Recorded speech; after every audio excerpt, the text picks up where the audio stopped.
battle between gangs in a prison killed at least 116 people and injured 80 in what authorities are calling the worst penitentiary massacre in Ecuador's history.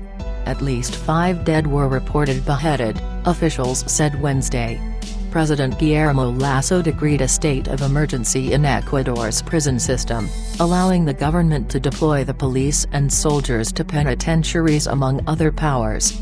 Authorities attributed Tuesday's bloodshed at the Littoral Penitentiary in the coastal city of Guayaquil to gangs linked to international drug cartels fighting for control of the lockup. Lasso, visibly affected, said at a news conference that what was happening in the Guayaquil prison was bad and sad, and he could not for the moment guarantee that authorities had regained control of the lockup. "It is regrettable that the prisons are being turned into territories for power disputes by criminal gangs," he said, adding that he would act with absolute firmness to regain control of the Littoral prison and prevent the violence from spreading to other penitentiaries. Images circulating on social media showed dozens of bodies in the prison's pavilions 9 and 10 and scenes that looked like battlefields.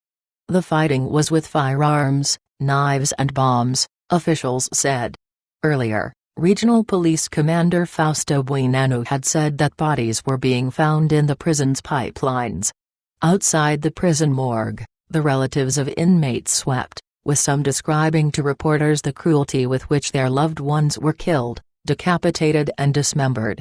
"In the history of the country, there has not been an incident similar or close to this one," said Leti Zuniga, the former president of Ecuador's National Rehabilitation Council.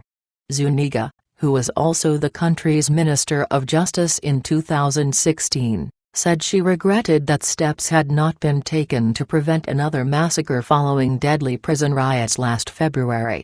Earlier, officials said the violence erupted from a dispute between the Los Lobos and Los Choneros prison gangs.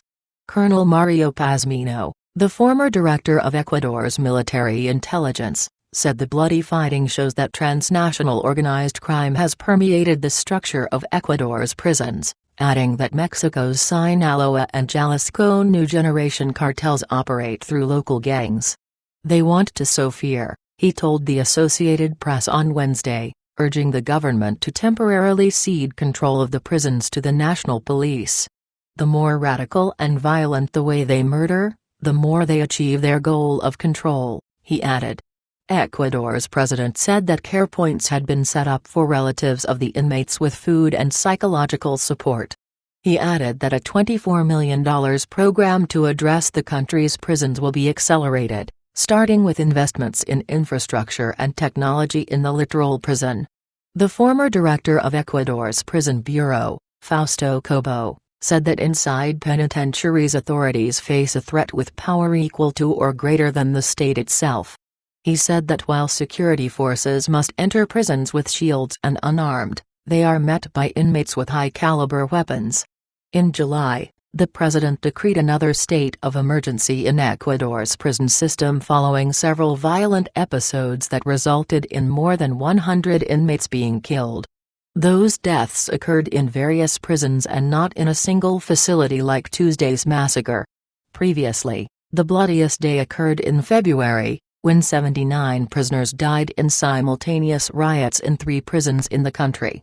In July, 22 more prisoners lost their lives in the Littoral Penitentiary, while in September a penitentiary center was attacked by drones leaving no fatalities.